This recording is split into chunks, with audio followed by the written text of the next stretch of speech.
হাবিবে কিবরিয়া তাহাজ্জুদের নামাজে দাঁড়ায়া যাইতো।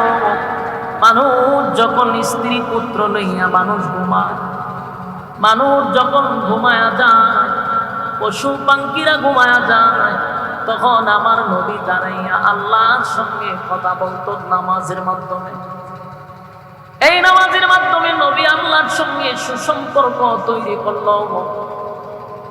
আর নবী যখন রাত্রের বেলায় তার তিলের সাথে কুরআন তেলাওয়াত করতো রে, আমার নবীর আল্লাহ এমন মুজিজা দিছে, এমন মুজিজা, এমন মুজিজা।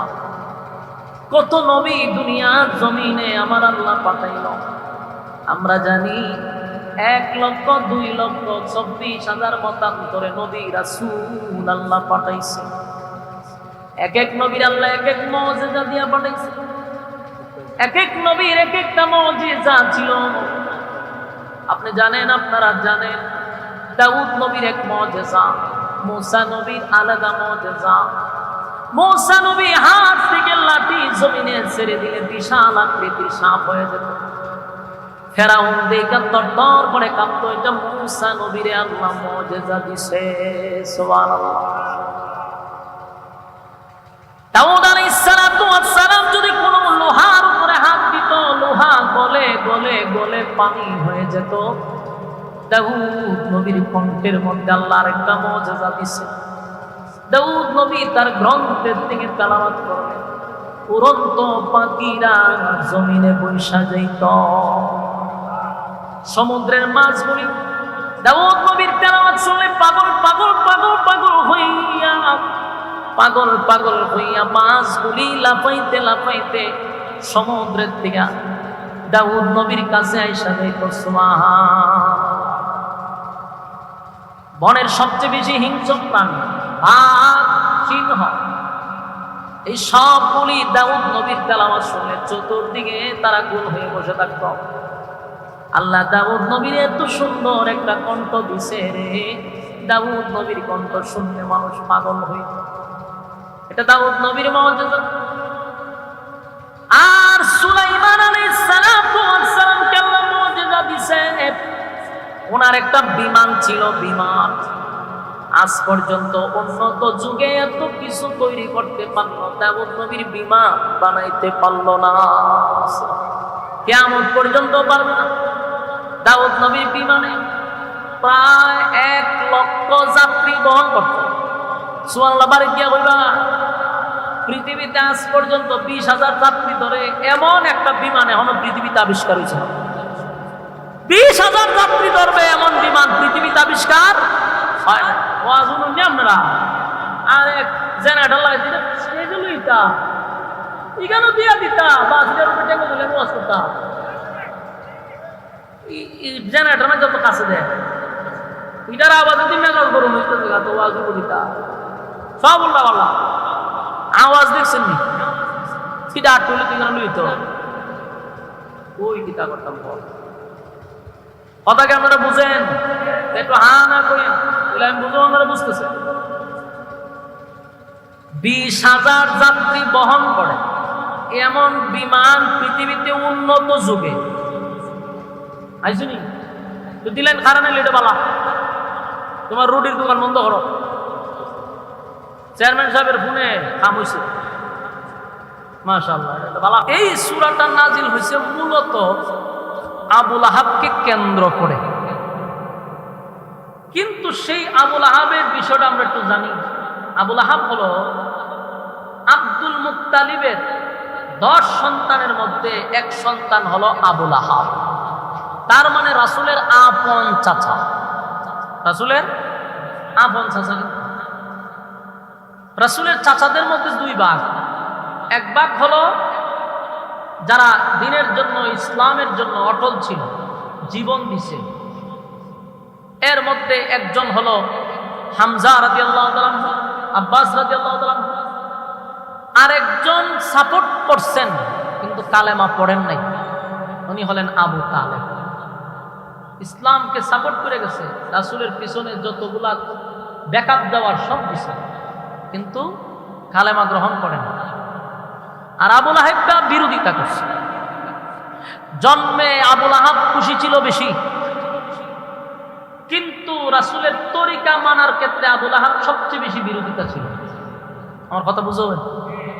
এখনো আবু লাহাবের কিছু গোষ্ঠী এখনো এই জমিনে আছে, নবীর আগমনে খুব খুশি, নবীর তরিকা মানতে রাজি না। এটি আবু লাহাবের গোষ্ঠী। আবু লাহাব জন্মের আগমনে খুব খুশি, কিন্তু নবীর তরিকা মানতে রাজি নয়, নবীর বিরোধিতা করছে। শুধু জন্মে খুশি হইলে জান্নাত পাওয়া যায়? কথা হয় না। এই ভাই সাউন্ড ঠিকই আছে, আমি না বললে জীবনে মাইকে করবো না, তাহলে ব্যবসার লাল বাতি জ্বলবে। মাইক ঠিক আছে, আমি কোনো কিছু বলছি তখন বাড়াইছেন কেটে পিছন দিয়ে এরকম যেমন আছে, খুব সুন্দর স্মুথ সাউন্ড, এরপর এটা লাড়াচাড়া করে হাত খাদ্য ধরেন না, খুব সুন্দর সাউন্ড। কি মাইক এটা? তুইছে লড়াচড়া নাই। চিন্তা করেন, জন্মে সবচেয়ে খুশি কে? আবু লাহাব। কোরআন নাজিল হওয়ার পরে সবচেয়ে বিরোধিতা করছে কে? আবু লাহাব। আপনাদের মাথায় এটা ঢুকাইতে হবে। যেদিন ফার্স্ট কালেমার দাওয়াত রাসূল সাফা পাহাড়ে গিয়ে দাঁড়ায় দিছিল, সেদিন সবচেয়ে বেশি বিরোধিতা করছে পাতল লইয়া নবীর মারার জন্য সেই আবু লাহাব দাঁড়াইছে। যেই আবু লাহাব নবীর আগমনে খুশি হইয়া শাহাদাত আঙ্গুলের ইশারায় বান দিয়ে আজাদ করে দিছে, বান দিয়ে আজাদ করে দিছে, গোলাম আজাদ করে দিছে, খুশিতে যে আমার বাতি জ্বলছে। সেই আবু লাহাব কোরআনের কথা শুনে সবচেয়ে বেশি বিরোধিতা করছে। তাহলে নবীর আগমনে খুশি হলেই চলবে না, নবীর তরিকা অনুযায়ী জীবন যাপন করতে হবে, নবীর এতাত করতে হবে, নবীর অনুকরণ করতে হবে। এটি হলো সত্যিকারের আশিক রাসূল। আবু তালেব ভালোবাসছে। আবু তালেব কি করছে? ভালোবাসছে। আবু তালেব নবীকে কি পরিমাণ ভালোবাসছে যে তাম পৃথিবীর ভালোবাসা যদি এক পাল্লায় রাখা হয়, আবু তালেবের একদিনের ভালোবাসার সমান হবে না। বলুন, সেই আবু তালেব ঈমান আনছে? আনে নাই। পরিণতি জাহান্নাম। তবে জাহান্নামে গেলেও আবু লাহাবের মতো না। আবু তালেবের জন্য জাহান্নামকে আল্লাহ তাআলা সহজ করে দিয়েছে বলতে কি, শরীরে তার কোনো আগুন স্পর্শ করবে না। কথা বুঝতেছেন? এই ভলান্টিয়ার যারা আছেন ওইখানে খালি এখানে কথা কয়, এই হয় দৌড়াই দেন, নাহলে ফ্যান্ডেলের ভিতরে ঢোকান, তারা দ্বারাই কথা কইতেছে।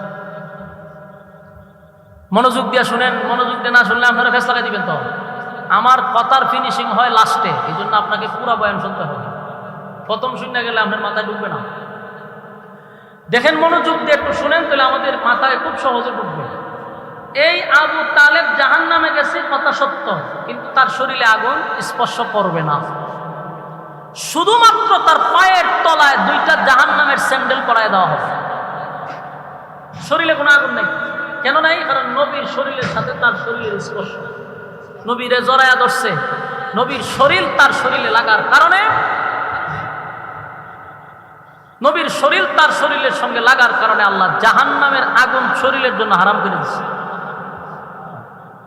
হাওয়ের তলাকালে আগুন, এই আগুনে মাথার মগজ এইভাবে বাতের মারের মতো উতরাইতে থাকবে। কথা বুঝতে চান? আর আবু লাহাব, আল্লাহ তো তার বিরুদ্ধে পুরা সূরা নাযিল করে গেছে। আবু লাহাবকে যখন আল্লাহর রাসূল যখন সাফা পাহাড়ে দাঁড়াইয়া কালেমার দাওয়াত দিছে, তখনই আবু লাহাব রাসূলকে দাঁড়াইয়া বলছে, তুমি আমাদের মূল্যবান সময়টা নষ্ট করলা, আমাদেরকে অনর্থক এখানে ডাইক্কাই না। এই কথা বলবা, আমরা যদি জানতাম কখনো তোমার ডাকে আসতাম না, তুমি ধ্বংস হয়ে যাও। নাউযুবিল্লাহ। আবু লাহাব কয় নবীর ধ্বংস হইত। আল্লাহ রাব্বুল আলামিন এই কথাটা বরদাস্ত করতে পারছেন। আল্লাহ কয়, আমার বন্ধু ধ্বংস হবে না, বরং তুই ধ্বংস হবি। এই আল্লাহ আয়াত নাজিল করছে, সূরা নাজিল করছে সূরা লাহাব। আল্লাহ বলেন, তাব্বাত ইয়াদা আবি লাহাবিন ওয়া তাব। আল্লাহ কয়, আবু লাহাবের দুনো হাত ধ্বংস হোক। নবী ধ্বংস হবে না, আবু লাহাব ধ্বংস হইব। আবু লাহাব তুই ধ্বংস হ। ধ্বংস হয়ে গেছে। তাব্বাত ইয়াদা আবি লাহাবিন ওয়া তাব মা আগনা আনহু মালুহু ওয়া মা কাসাব সায়াসলা نارا ذات لهب وامرأته। এই তিন আয়াত আবু লাহাবের বিরুদ্ধে। আবু লাহাবের হাত ধ্বংস হয়েছে, আবু লাহাবের মাল আওলাদ কোনোটাই কাজে আসবে না। কেন? আবু লাহাব সব সময় তার সন্তান নিয়ে গর্ব করত, তার সম্পদ নিয়ে গর্ব করত, অহংকার দেখাইতো, সন্তান নিয়ে খুব বেশি গর্ব দেখাইত। এই জন্য তার মালও কাজে আসছে না, তার পোলাপানও কাজে আসছে না। ছেলেগুলা কাজে আসছে না কিভাবে, লাস্টে আপনাদেরকে বুঝাবো। সেই আবু লাহাবের বিরুদ্ধে আল্লাহ কোরআনের আয়াত নাজিল করলেন। অথচ সেই আবু লাহাব নবীর আগমনে খুশি ছিল, নবীর সাথে তার এত সম্পর্ক ছিল যে রাসূল দুনিয়াতে আসার আগমনে আবু লাহাব মানুষের কাছে গর্ব করত যে আমার ভাতিজা, আমার ভাই মারা যাওয়ার পরে তার বংশ রক্ষা হয়েছে, এগুলা সে বুক ফুলায় বলতো মানুষের কাছে। এবং নবীজি যখন তার শৈশব থেকে যৌবনকালে আসলো, এই আবু লাহাবের দুইটা ছেলে উতবা ও তাইবা, এই দুই ছেলের সঙ্গে নবীর দুইটা মেয়ের সঙ্গে বিবাহ করায় দিয়েছে। সুবহানাল্লাহ। চিন্তা করছেন কত সম্পর্ক। কোরআন নাজিলের আগের কথা বলতেছি, তখন কোরআন নাজিল হয় নাই। নবীর দুই মেয়েকে, রুকায়া আর হইল কুলসুম, এই দুইজন মেয়েকে এই আবু লাহাবের দুই ছেলের সাথে বিবাহ দিয়েছে। তাহলে সম্পর্ক ভালো না খারাপ? খুব ভালো, সম্পর্ক আরো ঘনিষ্ঠ হয়েছে। এবং আবু লাহাব কোনো জায়গায় গেলে গর্ব করে বলতো, এটা আমার ভাতিজা, আমার ভাইয়ের সন্তান, আমার ভাইয়ের বংশ রক্ষা হয়েছে। তার মানে নবীরে খুব পছন্দ করত। কতদিন? কোরআন নাজিল হয় নাই যতদিন, নবীর তরিকা মানার সময় হয় নাই যতদিন, নবীরে কলিজার থেকে ভালোবাসছে, দুই ছেলের দিয়ে বিবাহ করাইছে। কত সম্পর্ক। যেদিন থেকে কালেমার দাওয়াত দিল সেদিন থেকে আবু লাহাব সবচেয়ে বেশি বিরোধিতা করল। আবু লাহাব, তার নাম আবু লাহাব ছিল না, তার নাম ছিল আব্দুল উজ্জা। এই উজ্জা নামটা তার আসল নাম ছিল, কিন্তু মানুষ তাকে আবু লাহাব বলতো। আর আল্লাহ ওই উপাধি নিয়েই কোরআন নাযিল করছে। লাহাব কেন বলতো? কারণ সে দেখতে আগুনের মতো সুন্দর ছিল। অগ্নিশিখা যেমন আগুন দেখবেন, মাথাটা খুব লাল গোল্ডেন কালারের মতো, ঠিক আবু লাহাবের চেহারাটা ওইরকম লাল টকটকে ছিল। এর লিগে তার আবু লাহাব দেখত। আর আল্লাহ ওই আবু লাহাব তার উপাধি দিয়া সূরা লাহাব নাজিল করছে। কারণ আব্দুল উজ্জা তো সাংঘর্ষিক, এই জন্য এটা নাজিল করে। তো আবু লাহাব রাসূলের সাথে এত সম্পর্ক হওয়ার পরে হঠাৎ করে এত বিরোধিতা কেন শুরু করলো? কারণ আবু লাহাবের কথা হলো, বাপ দাদার ধর্ম পালন করছি এতদিন, আব্দুল্লাহর পুত্র মুহাম্মদ, সে আমাদের বাপ দাদার ধর্মকে বাদ দিয়া নতুন ধর্ম নিয়ে আসছে। আব্দুল্লাহর পুত্র মুহাম্মদ ছিল এতটুকুই যথেষ্ট, রাসূলুল্লাহ দাবি করে, এটা তো মেনে নেওয়া যায় না। এই হলো তার শত্রুতা।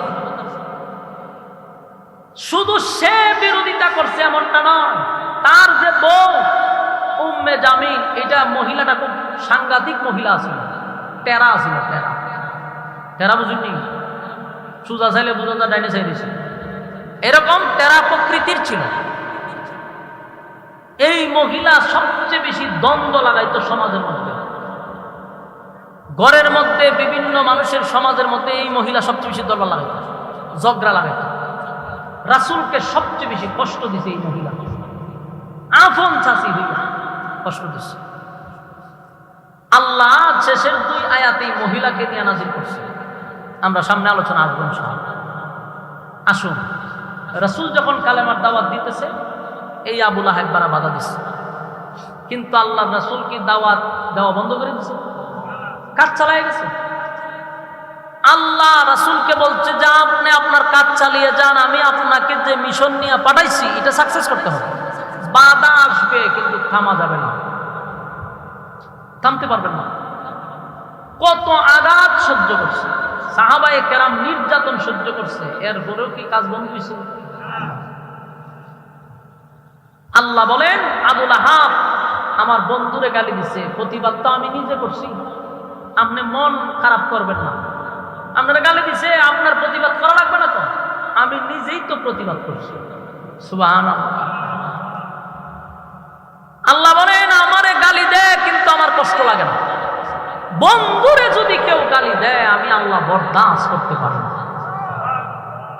যত জায়গায় দেখবেন আল্লাহ বলেন মানুষ আমারে গালি দেয় কিন্তু আমি আল্লাহ সাথে সাথে গজব দিই না, সাথে সাথে তার অ্যাকশন নেই না। কিন্তু আমার বন্ধুরে গালি দিলে আমি 1 সেকেন্ডও দেরি করি না। বাস্তব না বাস্তব?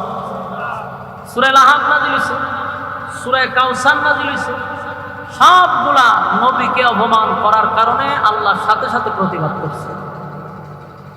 আবু লাহাব যখন মানুষের কাছে বলতো আবে তার বলে গালি দিত, আল্লাহ নিজেই প্রতিবাদ করছে, ইন্না শানিয়াকা হুয়াল আবতার। তারা রাসূলকে আটকুরা বলছে, আল্লাহ উল্টা কইছে নিশ্চয়ই তারা আবতার, তারা আটকুরা। তার মানে প্রতিবাদ করছিনি, সব জায়গায় প্রতিবাদ। আল্লাহ বলেন ওমা আরসালনাকা ইল্লা রাহমাতাল লিল আলামিন। গোটা বিশ্ববাসীর জন্য, সমগ্র পৃথিবীর জন্য আমার নবীকে আল্লাহ পাঠাইছেন রহমত স্বরূপ। শুধু মানুষের জন্য রহমত, বিষয়টা কিন্তু এমন না। মানুষের জন্য রহমত, গাছের জন্য রহমত, মাছের জন্য রহমত, কুল কায়নাতের জন্য নবী হলেন রহমত। আল্লাহ বলেন যে রহমত দিয়া তোমাদেরকে পাঠাইলাম, তোমাদের মধ্যে আমি রহমত স্বরূপ আমার বন্ধুকে পাঠাইলাম। সেই বন্ধুকে যারা অপমান করবে আমি আল্লাহ এটা বরদাস্ত করব না। আবু লাহাব 40টা বছর পর্যন্ত আমার নবীর বিরোধিতা করল না। নিজেকে গর্ব মনে করত আর বুক ফুলিয়ে বলতো আমার ভাতিজা, আমার ভাতিজা, আমার ভাতিজা। সম্পর্ক করল নবীর সঙ্গে, 2টা কন্যা বিবাহ করাইল 2 ছেলের সঙ্গে সম্পর্ক বাড়ানোর জন্য। এত মধুর সম্পর্ক শুধুমাত্র কালেমার দাওয়াত দেওয়ার কারণে, কালেমার দাওয়াত দেওয়ার কারণে আল্লাহর নবীর বিরুদ্ধে সর্বপ্রথম আপন চাচাই দাঁড়ায়া গেল। আল্লাহ রাব্বুল আলামিন বলেন বন্ধু মন ঘাবড়াবেন না, আপনার বিরোধিতা যত চলবে আমি আল্লাহ তত আপনার পরিচয় করায়া দিব। বিরোধী দল যদি না থাকে সামনে আগানো যায় না। আপনার যদি বিরোধী লোক না থাকে বলুন আপনি কি গন্তব্য বুঝতে পারবেন? একটা দল তো লাগবো যে আপনার কিছু সমালোচনা করবে, আপনার বিরোধিতা করবে, আপনার কাজে বাধা দিবে, এরকম লোক থাকতে হবে। আর নাইলে আপনিও শিখবেন না, আপনিও আগাইতে পারবেন না। গোটা মক্কার মানুষ এক বাক্যে নবীকে মহব্বত করত, ভালোবাসত, এতে কোনো সন্দেহ ছিল না। কতদিন ভালোবাসত? যতদিন আল্লাহর পয়গম্বর কালেমার দাওয়াত দেয় নাই, নামাজ চালু হয় নাই, নামাজ নাই, রোজা নাই, পর্দা নাই, হালাল নাই, হারাম নাই, ততদিন নবী বলা। যেদিন থেকে নামাজের আদেশ আসলো, হারামের বিরুদ্ধে কথা উঠলো, পর্দার ব্যাপারে কথা উঠলো, দুর্নীতি চাঁদাবাজির বিরুদ্ধে নবী কথা বলতে লাগলো, তখনই নবীর বিরুদ্ধে দাঁড়ায় গেল। বাস্তব না বাস্তব? এর আগে কিন্তু বিরোধিতা নাই। সমাজে যত আপনি সত্য বলবেন আর সমাজে যত আপনি মানুষকে ভালো কাজে ডাকবেন তত আপনার বিরোধিতা। আদেশ নাই, নিষেধ নাই, আপনার শত্রুও নাই। আদেশ আছে, নিষেধ আছে, আপনার শত্রু আছে। সব কিছুর মোকাবেলা করে আপনি থেমে তাকে চলবে না, আগাইতে হবে। কথা হয় না? আল্লাহ বলেন ইয়া আইয়ুহাল মুযাম্মিল কুমিল লাইলা ইল্লা কালিলা নিসবাহু আও ইনকুস মিনহু কালিলা আও জিদ আলাইহি ওয়া রাত্তিলিল কুরআনা তারতিলা। কমলিওয়ালা বন্ধু, মন খারাপ করে কম্বল দিয়ে শুয়ে থাকলে চলবে না। উঠুন, আপনি দাঁড়িয়ে যান। দাঁড়াইয়া দাঁড়াইয়া আমার সঙ্গে আপনি বন্ধুত্ব করেন। কিয়ামুল লাইলের মাধ্যমে আল্লাহর সঙ্গে বন্ধুত্ব হয়।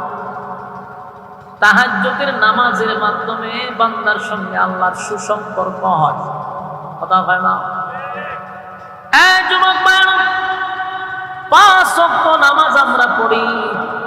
5 ওয়াক্ত নামাজ পড়ে, শুধু 5 ওয়াক্ত নামাজ পড়ে কোনো ব্যক্তি আল্লাহর ওলি হতে পারে না। আমার কথা কি বুঝেন? 5 ওয়াক্ত নামাজ পড়ে কোনো ব্যক্তি আল্লাহর বন্ধু হতে পারে নাই। 5 ওয়াক্ত নামাজ পড়ে শুধু জাহান্নাম থেকে বাঁচা যাবে, জান্নাতের ভিতরে ঢোকা যাবে, কিন্তু আল্লাহর বন্ধু হওয়া যাবে না। আল্লাহর বন্ধু যদি আপনি আমি হতে চাই, তাহলে অবশ্যই তাহাজ্জুদের নামাজের মাধ্যমে বন্ধুত্ব হতে হবে। কারণ 5 ওয়াক্ত নামাজ এটা আল্লাহর হুকুম, আপনাকে পড়তেই হবে। এটা আপনাকে বাধ্যতামূলক করতে হবে। কিন্তু তাহাজ্জুদের নামাজ আপনাকে বাধ্যতামূলক করতে হবে না। মন চাইলে পড়বেন, না হয় পড়বেন না। 5 ওয়াক্ত নামাজ তো আমার মালিকের ওয়ার্ডার, বান্দা তোকে পড়তেই হবে। যদি না পড়েন জাহান্নামে যাবেন। পড়লে জাহান্নাম থেকে বাঁচতে পারবেন। পৃথিবীতে যত আল্লাহর ওলি আছে বলুন, সব আল্লাহর ওলিরা তাহাজ্জুদ ছাড়া কি আল্লাহর ওলি হইতে পারছে?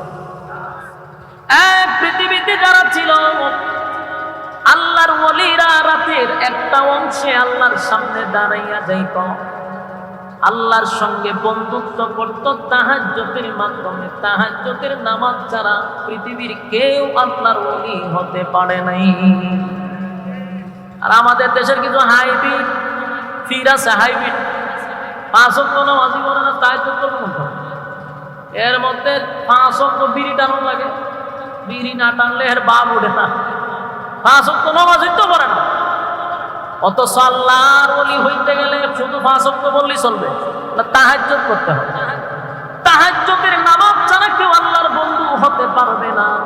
যদি বন্ধু হতে চান তাহলে অবশ্যই আপনাকে রাতের একটা অংশে দাঁড়িয়ে যেতে হবে। আমার আল্লাহ নিজে তার বন্ধুরে বলে, কুমিল লাইলা ইল্লা কালিলা নিসফাহু আও ইনকুস মিনহু কালিলা। আমার আল্লাহ বলেন, তাহাজ্জুদের নামাজের মাধ্যমে বন্দার সঙ্গে আমার গভীর সম্পর্ক হয়। বন্ধু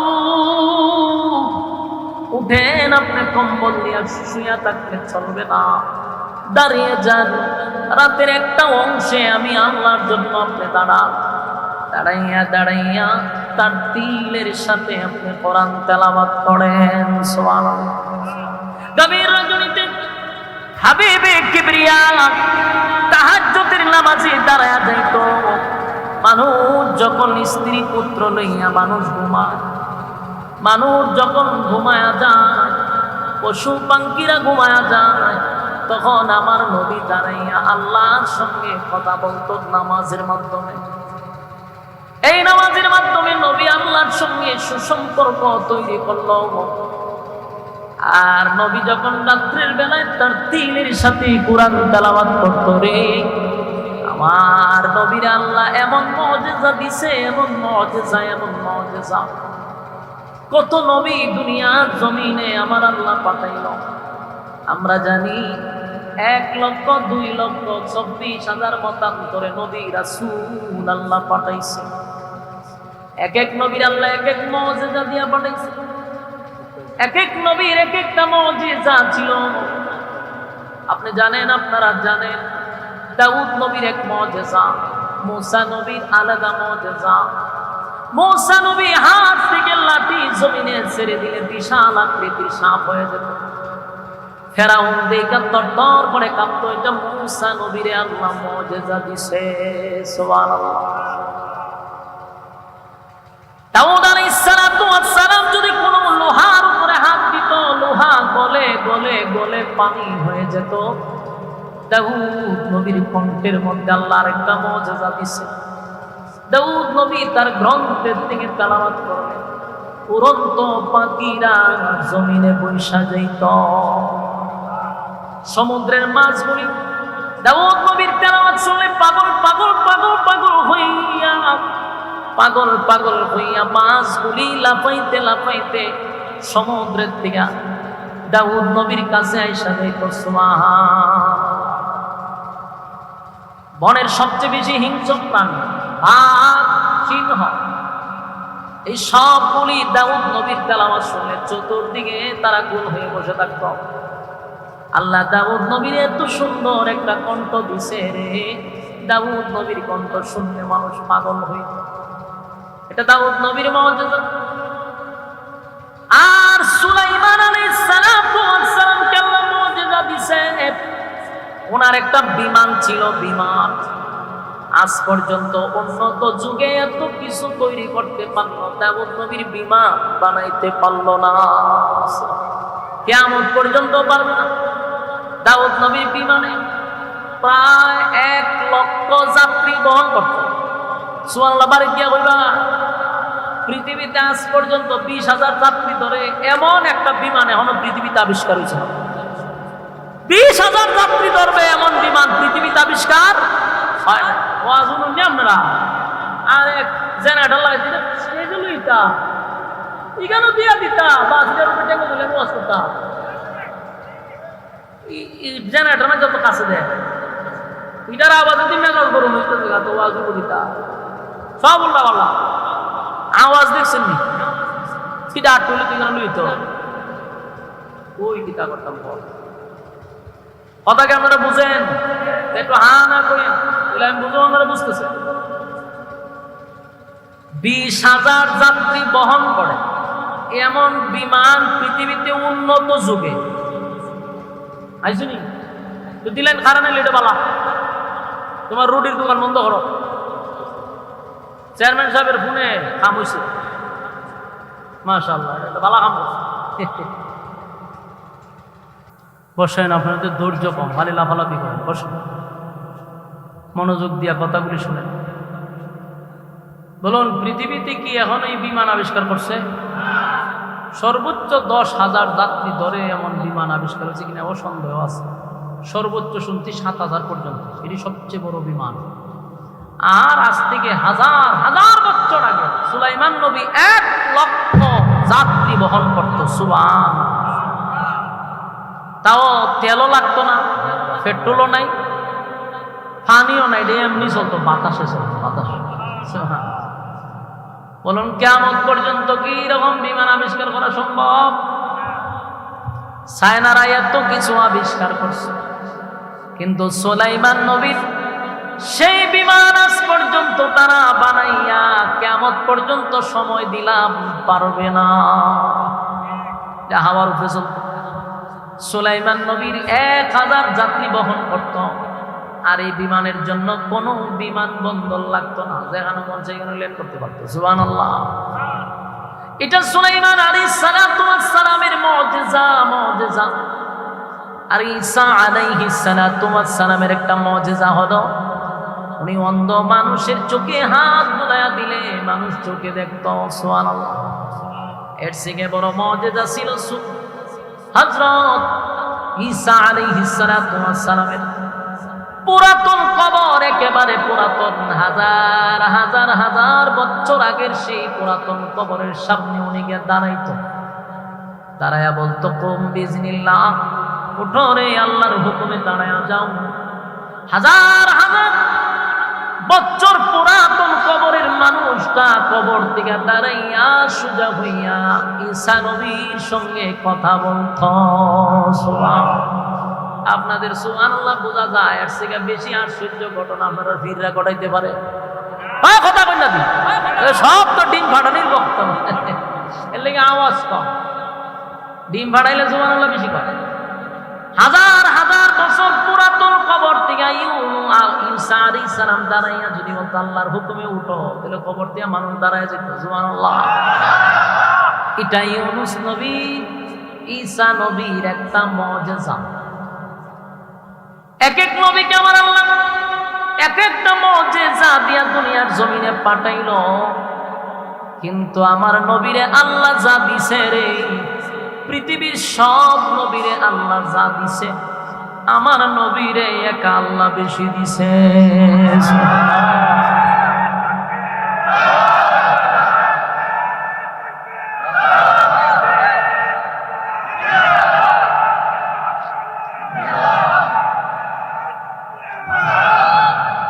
সাসার জজবাস ফুলা মানের নাই, কিন্তু ওই সাসার আছে।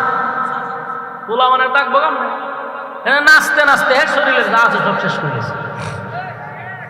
আমার যুবক ভাইরা, কথাগুলি একটু দিলের কান লাগায় শুনেন। 1,00,000 2 লক্ষ পয়গম্বর মতান্তরে দুনিয়ায় পাঠাইল। সব নবীরে আল্লাহ যে মুজিজা দিছে, এর থেকে বেশি আমার নবীরে আল্লাহ তা দিছে। সুবহানাল্লাহ। একটু লক্ষ্য করে দেখেন, দাউদ আলাইহিস সালাতু ওয়াস সালামকে আমার আল্লাহ কণ্ঠ দিছে।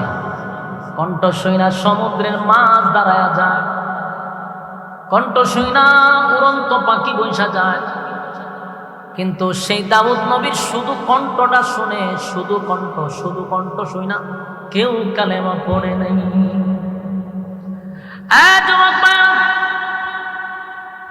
দাউদ নবীর শুধু কণ্ঠ শুনে কেউ কালেমা পড়ল না।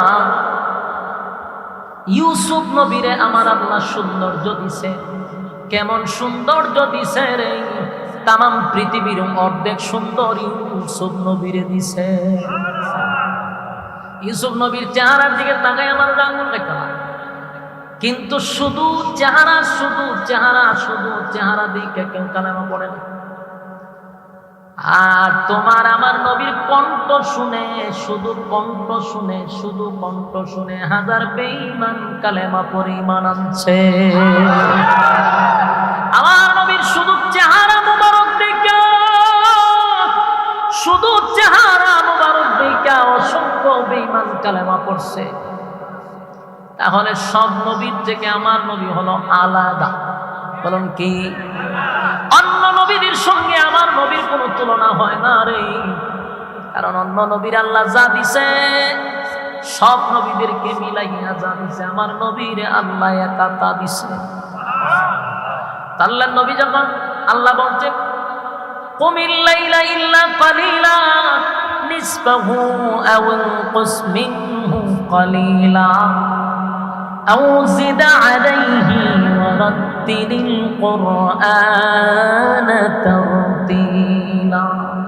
আল্লাহ যখন বলছে আপনি রাতের একটা অংশে দাঁড়াইয়া আমি মালিকের জন্য দাঁড়িয়ে যান গো, রাতের একটা অংশে আপনি সালাতে দাঁড়িয়ে যান আর তার তিলের সাথে কোরআন তেলাওয়াত করেন। নবীজি প্রতি রাতের একটা অংশে দাঁড়াইয়া নামাজের মধ্যে কোরআন তেলাওয়াত করত। নবীর এই কোরআন তেলাওয়াত শুই না মক্কার বেঈমানরা দিনের বেলা নবীর বিরোধিতা করত রে, আর রাত্রের বেলা যখন নবীর তেলাওয়াত শুনছে পাগল হয়ে গেছে, তারা দৌড়াইয়া নবীর পিছনে দাঁড়াইয়া নবীর কণ্ঠের তেলাওয়াত শুনত। আবুল আহাবের বউ উম্মে জামিল নবীর বিরোধিতা করত সবচেয়ে বেশি। মহিলাটা জাহান্নামী একটা মহিলা, কিন্তু এই মহিলাটা রাত্রের বেলা নবীর তেলাওয়াত শুনতো মনোযোগ দিয়া। সুবহানাল্লাহ, মজা লাগতো। নবীর কণ্ঠ আল্লাহ এত সুন্দর দিছিল, শুনতেই মন চাইতো। সুবহানাল্লাহ। আল্লাহর নবী প্রতি রাত্রের বেলায় তেলাওয়াত করতো রে। মক্কার বড় বড় পণ্ডিতরা, মক্কার সবচেয়ে বড় কাফেররা রাত্রের বেলায় লুগাইয়া তারা কোরআন তেলাওয়াত শুনত। রাতে তাদের ঘুম হতো না নবীর তেলাওয়াত না শুনলে।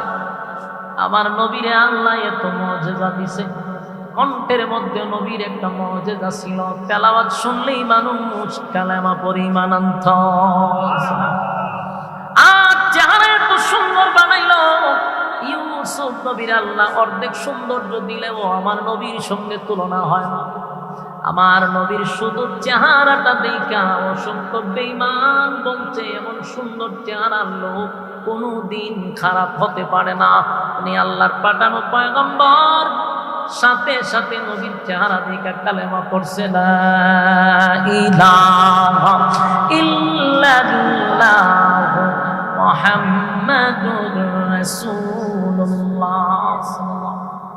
আমার যুবক ভাইরা, নবীজি যখন তেলাওয়াত করতে লাগলো, দিনের বেলায় কালেমার দাওয়াত দেয়, রাতের বেলায় নামাজে দাঁড়াইয়া আল্লাহর সঙ্গে কথা বলে।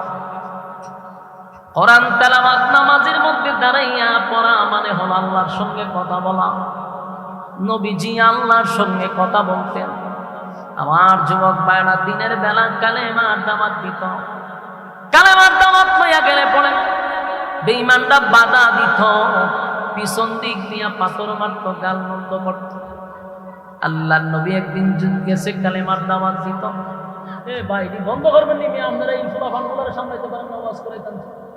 কিছু কমিটির লোক থাকবেন না এই সাইডে, চিল্লা চিল্লি একটা লাগাই দিতে পারবে। মনোযোগ দেন, ছেড়ে দিতে যাই, আর 10 মিনিট সময় দেন, এরপরে ছেড়ে দিতে। আপনারা বিরক্ত লাগতেছে, আমি বুঝে লাগছি। আর ঘন ঘন জামাই বাড়িতে এলে ওর বাড়ির দাম থাকে না। এই মাহফিলে আমি 3-4 বার আইছি, তো লক্ষণ আমি খারাপ দেখতেছি। ডিসিপ্লিন খুব খারাপ হয়ে গেছে আপনার। আমার কিছু সময় দেন, শেষ করতেছি।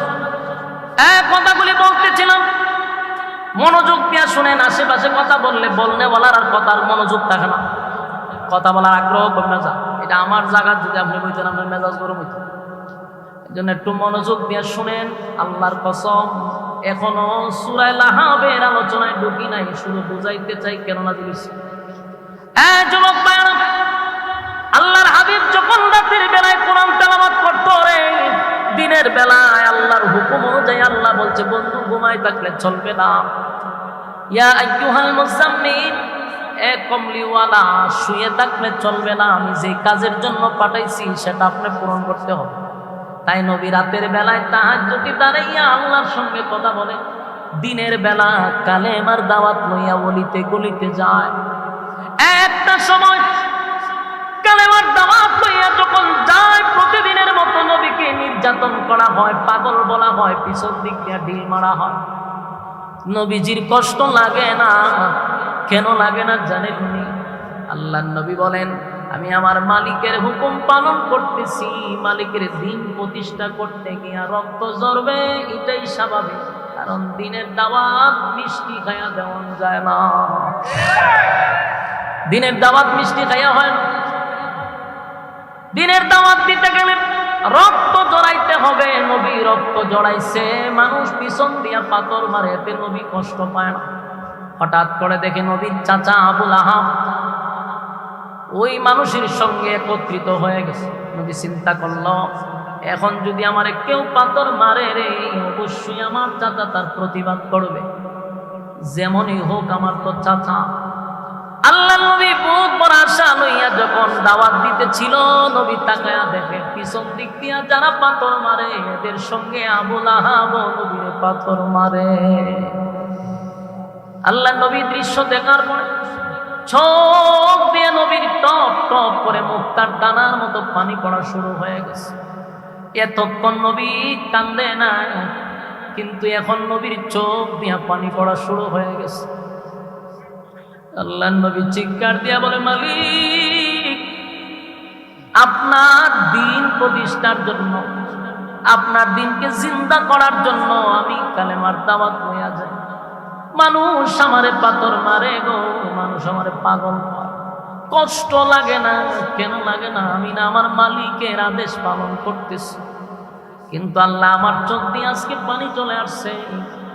যেই চাচা আমার আপন চাচা, আমার ধারণা ছিল আমার চাচা তার তীব্র নিন্দা জানাবে, কিন্তু উল্টা আমার চাচার পাথরের আঘাতে আমার পা দিয়া রক্ত পড়া শুরু হয়েছে।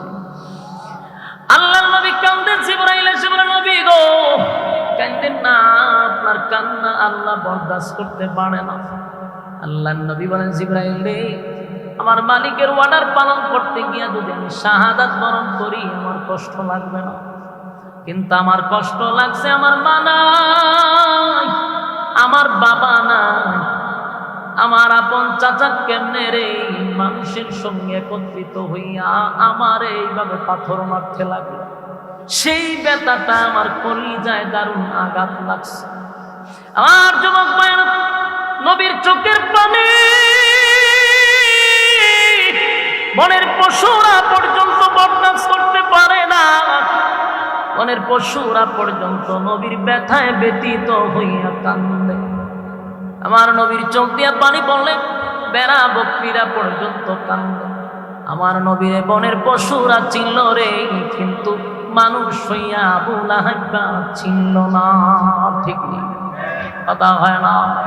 বনের পশু চিনল ঝারে, চিনল না হাই মানুষ তারে। বনের পশু চিনল ঝারে, চিনল না হাই মানুষ তারে। আবু লাহাব আবু জাহেল লাহাবেরা মন্দ কাজে ছিল সেরা। আবু জাহেল লাহাবেরা মন্দ কাজে ছিল সেরা। নানা রকম দেয় অপবাদ, নানা রকম দেয় অপবাদ, লাঞ্ছনা দে বারে বারে। চিনল না হায় মানুষ তারে, চিনল না হায় মানুষ তারে। বনের পশু চিনল ঝারে, চিনল না হায় মানুষ তারে। বনের পশু চিনল ঝারে, চিনল না হায় মানুষ তারে। আবু জাহেল লাহাবেরা মন্দ কাজে ছিল সেরা। আবু জাহেল লাহাবেরা মন্দ কাজে ছিল সেরা। নানা রকম দেয় অপবাদ, নানা রকম দেয় অপবাদ, লাঞ্ছনা দে ভারে বারে। চিনল না হায় মানুষ তারে, চিনল না হায় মানুষ তারে। ঠিক নেই? পাগলে বলে দেই যে তারা, বিটে মাটি করে ছাড়া। পাগলে বলে দেই যে তারা, বিটে মাটি করে ছাড়া। নানা রকম দেয় অপবাদ, লাঞ্ছনা দে ভা